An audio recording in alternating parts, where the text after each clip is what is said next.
Bienvenidos, esto es Radio Sefaradi, estas son las noticias comentadas por Jorge Queay. ¿Qué tal, Alejandro? Vamos con los titulares del día. El presidente de Polonia defiende la ley negacionista para que los nacionales no sean vilipendiados con falsas acusaciones. El jefe de gobierno austriaco reconoce la participación de su país en el Holocausto a pesar de sus socios de coalición. Netanyahu compara en Moscú al régimen de Irán con los nazis. El PSOE promoverá un incremento en la financiación española a UNRWA tras recortes estadounidenses. Estos son los titulares del día. Hablaremos después con Raquel en la agenda cultural. Ahora les hablamos del presidente de Polonia, Andrzej Duda, que dijo que no hubo una participación institucionalizada de Polonia o su pueblo en el Holocausto, aunque reconoció que sí hubo casos de polacos que cometieron actos malvados contra sus vecinos judíos. Andrzej Duda también aseguró que nunca permitirá que Polonia ni los polacos sean vilipendiados con falsas acusaciones. Las declaraciones del jefe del Estado polaco llegan en medio de la polémica generada por el proyecto de ley aprobado por el Parlamento de Polonia que contempla penas de cárcel de hasta 3 años por el uso del término campos de concentración polacos. En Israel, esta norma se interpreta como un intento de limitar la investigación académica y dar pie a quienes niegan hechos sobre el Holocausto. La prensa israelí recoge estos días múltiples testimonios de la colaboración polaca con el nazismo, en los que abundan las declaraciones del tipo «los polacos eran antisemitas, aunque no todos eran gente mala. Algunos han ayudado y brindado refugio». Sí, de esto mismo hemos hablado ayer, pero hay un determinado avance tras pues las reacciones que hubo en Israel respecto a esta ley que fue tan mal vista no solamente por el primer ministro, sino por todos los ministros, instituciones, por ejemplo el Museo Yad Vashem, etcétera, etcétera, que veían en esta ley que se ponía un freno, una censura a lo que iba a ser una investigación sobre la posible responsabilidad de individuos o incluso instituciones de Polonia en el tiempo del Holocausto. No es suficiente con decir aquí no hubo de eso, hay que dejar que se investigue y que se conozca la verdad. Evidentemente tampoco es cuestión de acusar a Polonia o a los polacos en general de hacer generalizaciones y decir que eran todos unos antisemitas, que eran todas malas personas, no. Ni lo uno ni lo otro. Lo que hay que hacer es dejar que se acerquen los investigadores serios y que lo hagan de forma académica y que puedan investigar los hechos sin tener sobre ellos una espada de Damocles que alguien los va a llevar presos por esto. Evidentemente, los campos de concentración eran campos de concentración nazi en tierras polacas, pero eran campos de concentración nazis y el régimen nazi era el de los alemanes. Otra cosa es lo que pasaba dentro de los campos de concentración, que había muchos colaboradores polacos, que incluso hay algunos de estos sobrevivientes que hablaron en Israel que, por ejemplo, el recuento que se hacía en los campos se hacía en polaco, porque los que estaban... Había como una oficialidad intermedia que eran los capos, los que llamaban los jefes de barracones y todo eso, que sí, en muchos casos eran parte de la población local, pero no solamente polacos. Polacos cuando estaban en territorio polaco y también había a veces ucranianos, por ejemplo, cuando estaban en territorio ucraniano o incluso en territorio polaco, porque al parecer o seguramente... los nazis prometieron a muchas de estas personas de estas nacionalidades que pues tendrían una libertad de acción bajo su tutela que no habían tenido, por ejemplo, los polacos siempre amenazados por los rusos, ¿no? Pues seguramente por eso algunos se fueron tan pronazis. Pero evidentemente lo que hay que hacer es investigar y la buena noticia, entre comillas, dado el tenor de esta noticia, es que el presidente no va a firmar todavía esa ley hasta que haya una comisión conjunta de responsables de Israel y de Polonia que se reúnan para analizar exactamente cómo articularla. Y una vez que se introduzcan pues los cambios necesarios para que sea una ley que proteja a los polacos, pero que no denigre y minimice a las personas que actuaron de mala fe y afectas al régimen nazi. El canciller federal austriaco, el democristiano Sebastian Kurz, destacó con motivo del Día Internacional del Holocausto que también austríacos fueron autores del genocidio del pueblo judío durante la Segunda Guerra Mundial. Kurz gobierna desde diciembre pasado en una coalición con la extrema derecha austriaca que precisamente estos días es sacudido por un escándalo antisemita por contar entre sus filas a un líder regional que formó parte durante 15 años de una cofradía estudiantil en la que se cantaban canciones antisemitas y racistas. En protesta contra la participación del FPÖ en el gobierno, la comunidad judía de Austria ha decidido boicotear este año cualquier acto de conmemoración del Holocausto en el que participen ministros de ese partido. Pues bien, lo que ha dicho el nuevo canciller austríaco, la verdad que es una verdad de perogrullo, que hubo también austríaco entre los autores del Holocausto. Hay que recordar que Adolf Hitler era austríaco, aunque era el jefe de gobierno de Alemania, era austríaco, o sea que vaya, sí tenían algo que ver los austríacos. Es más, algún jefe de gobierno del periodo posterior a la Segunda Guerra Mundial, como Kurt Waldheim, que fue primer ministro de Austria y que luego fue secretario general de Naciones Unidas, nada más y nada menos, pues resulta que era un oficial de la SS. O sea, la implicación de Austria es no menor que la de Alemania. Y lo digo con todas las letras porque, a diferencia de otros países, Austria no fue realmente invadida, sino que les abrieron las puertas de par en par a los alemanes en el año 38 sin disparar ninguna bala, en lo que llamaron el Anschluss en el año 38, lo que era una anexión de Austria por parte de Alemania. Así que todo lo que hizo a continuación Alemania era Austria parte de ese mismo plan. Así que no es una verdad de perogrullo que también los austríacos fueron autores. Los austríacos fueron muy responsables de lo que pasó en el Holocausto. A diferencia de Alemania, pues no fueron juzgados de la misma manera, ni por crímenes de guerra, ni tuvieron que dar compensaciones, ni políticamente han condenado tanto el Holocausto como se ha hecho en Alemania, donde incluso está prohibido cualquier exaltación del nazismo. Pues a Austria le queda un grandísimo camino por recorrer para recuperar la memoria real de lo que pasó allí. Y la verdad que la sociedad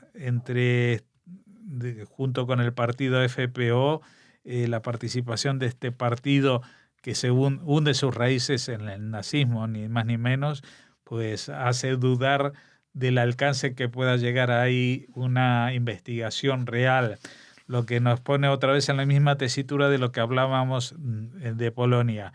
No se puede cambiar la historia, no se puede negar la historia. Lo que hay que hacer es sacar todo a la luz y asumir las consecuencias, que no tiene por qué pagar el pato los hijos o los nietos por lo que hicieron sus abuelos, pero sí ser conscientes de lo que pasó. Durante un acto con motivo del Día Internacional de Conmemoración en memoria de las víctimas del Holocausto en Moscú, junto al presidente ruso Vladimir Putin, el primer ministro israelí, Benjamin Netanyahu, advirtió a Irán contra cualquier acción que amenace a Israel, trazando un paralelismo entre el régimen de Teherán y la Alemania nazi. El líder israelí calificó a Irán de régimen terrorista y subrayó que su país se levantará ante ellos con toda la fuerza para garantizar la eternidad de Israel. Tras el acto, Putin y Netanyahu mantuvieron un cara a cara en ese museo, con el conflicto en Siria como principal tema de la conversación. Putin, por su parte, subrayó la importancia de los actos en recuerdo a las víctimas del Holocausto en todo el mundo, al recordar que entre los judíos exterminados por los nazis había muchos ciudadanos soviéticos. Sí, es obvio que durante esta fecha Netanyahu estaba de visita en Moscú. Realmente, a veces a mí personalmente, a pesar de seguir la prensa día a día, pues me resulta muy difícil entender exactamente de qué lado de cualquier cosa está Putin, ¿no? Porque por una parte recibe a Netanyahu, lo homenajea, le deja explayarse con estas declaraciones tan contundentes respecto a Irán y a Siria, que son dos aliados de Putin. Vamos a ver, Putin está poniendo su ejército al servicio de Siria y por otra parte permite que se infiltren ahí los intereses y los soldados iraníes, que se calcula que ya son más de 50.000 los que están en Siria.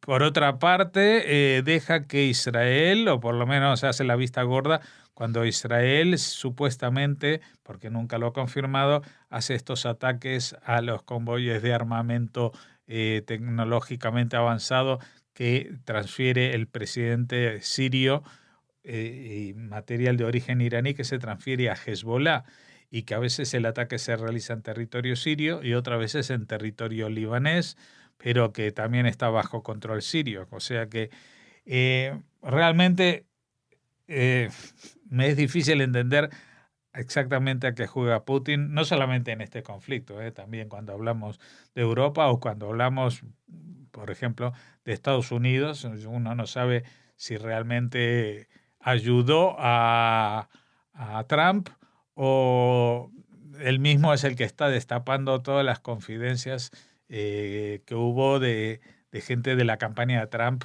con agentes rusos, ¿no? Entonces parece que juega a todas las bandas a la vez. Lo que sí está claro es que la precisión de lo que ha afirmado Netanyahu es muy contundente.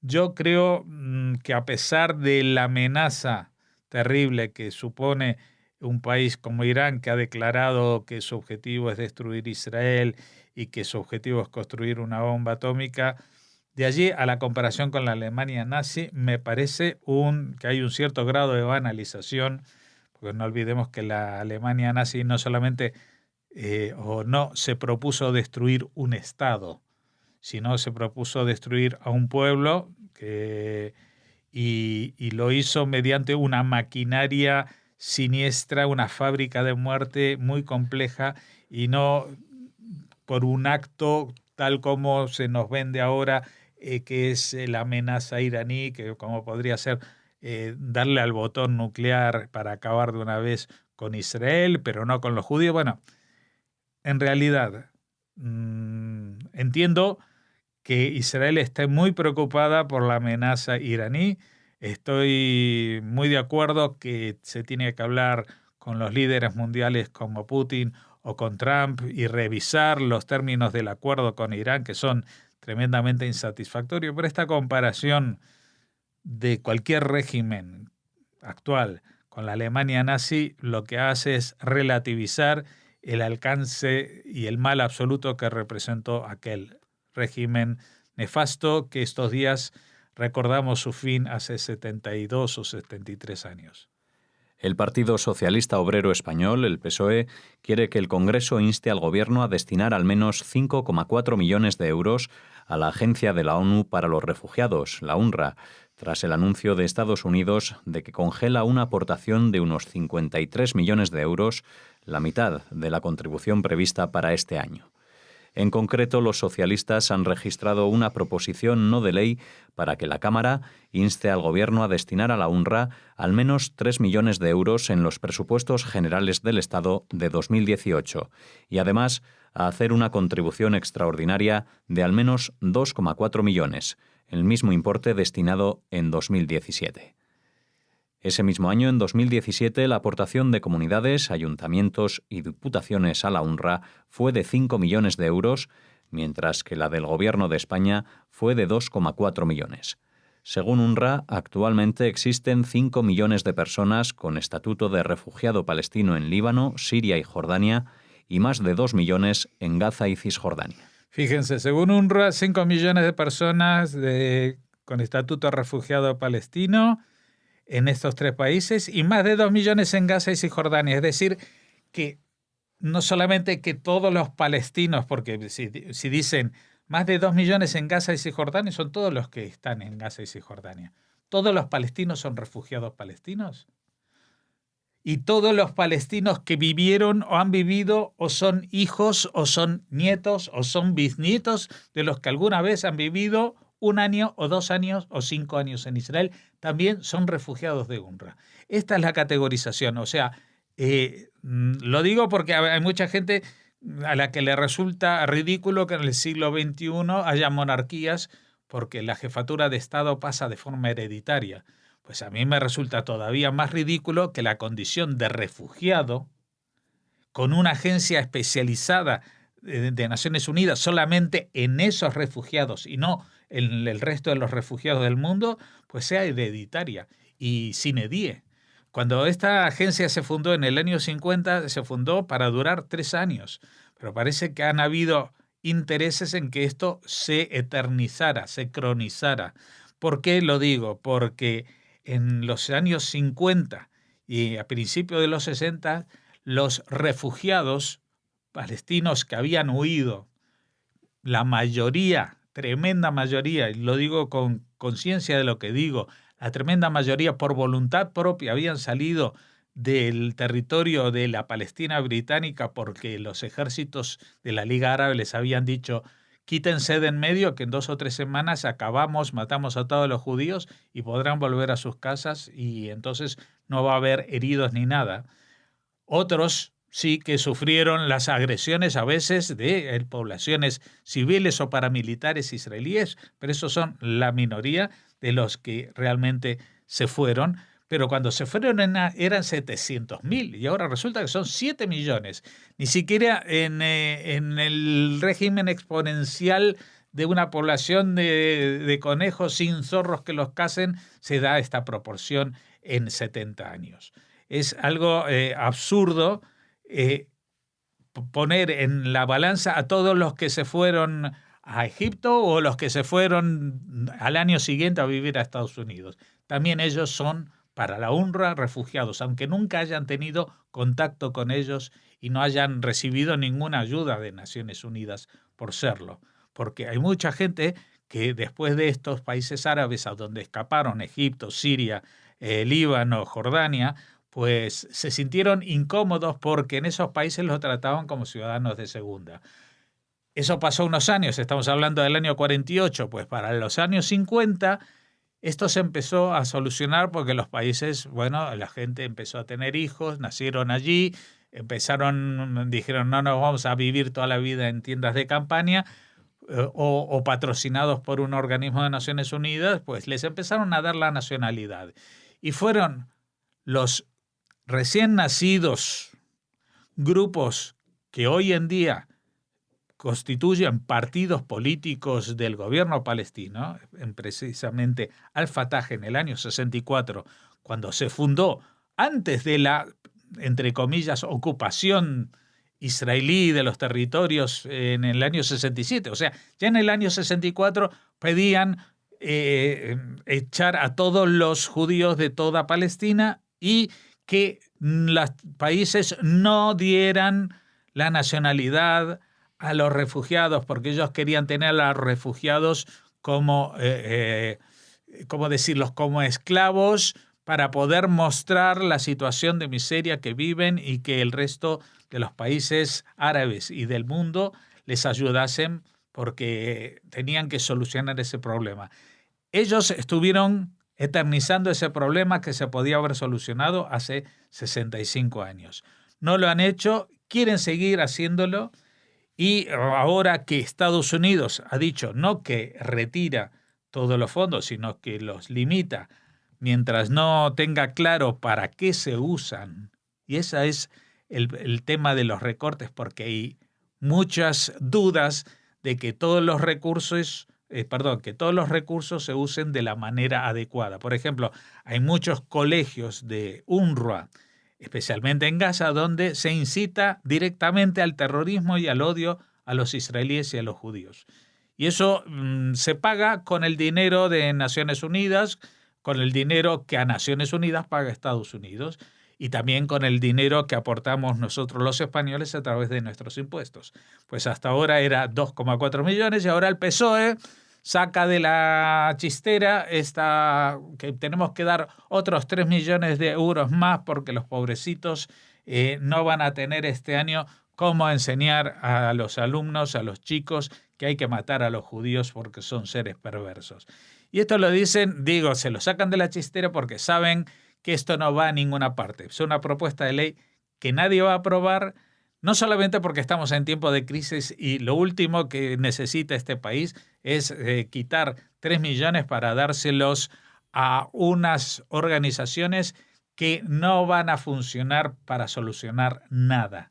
No van a funcionar para acercar la paz. Van a funcionar para crear una nueva generación de odiadores hacia lo judío, lo israelí y lo desconocido en este caso. Y esto lo dicen también con la tranquilidad de que en realidad esto no se va a aprobar y que es solamente de cara a la galería. De cara a la galería porque se supone que la calle, en ese sentido tan general que tienen los políticos españoles de hablar del tema, que la calle es pro-Palestina.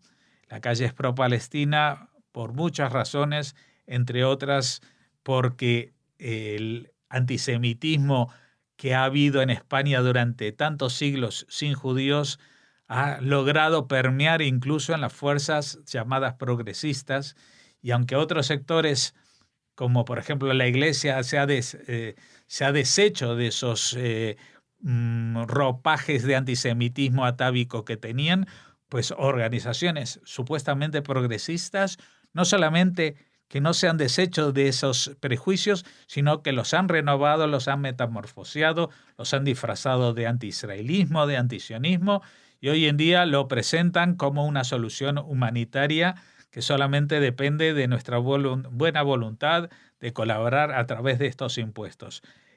Solamente 3 millones de euros. Fíjense lo que se podría hacer en España en la educación, en la ayuda social, en la sanidad con 3 millones de euros. Cerramos con esta noticia la primera parte de los informativos y ahora, tras la pausa, volvemos con la agenda cultural.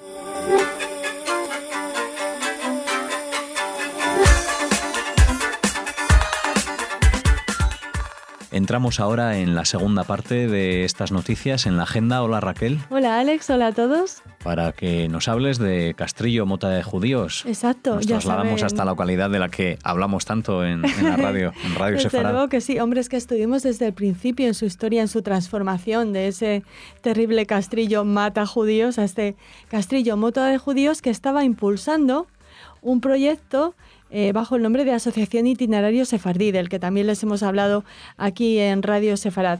Ya saben que querían, pues vincular a los pueblos de alrededor, a Castrillo, para que se unieran en este proyecto cultural de pedagogía de lo que fue la vida de los judíos allí, que hubiera un centro de estudios, un lugar con salón de actos, biblioteca, para que para que pudieran Chibiribiesca, Belorado, creo recordar toda esa zona. Investigadores y se pudiera, revalorizar ese legado judío con el que cuentan, pero esta iniciativa ha interesado tanto que ahora se exporta al ámbito regional y es la Junta de Castilla y León la que se manifiesta interesada en este proyecto. Así que los pueblos que se iban a acoger a esta asociación Itinerario Sefardí van a ser todavía mayor. Va a ser todavía mayor el número de pueblos que se van a unir, puesto que la Junta de Castilla y León está planeando diseñar una red de juderías como la que existe a nivel estatal, pero en este caso una red de juderías solo de Castilla y León. Ávila y Segovia ya están incluidas en la red de juderías de España, en Caminos de Sefarat, así que no sabemos cómo se comportarán estas dos ciudades, estos dos ayuntamientos. Suponemos que seguirán en la red de juderías nacional, pero como les decimos, se va a crear una red de juderías de Castilla y León.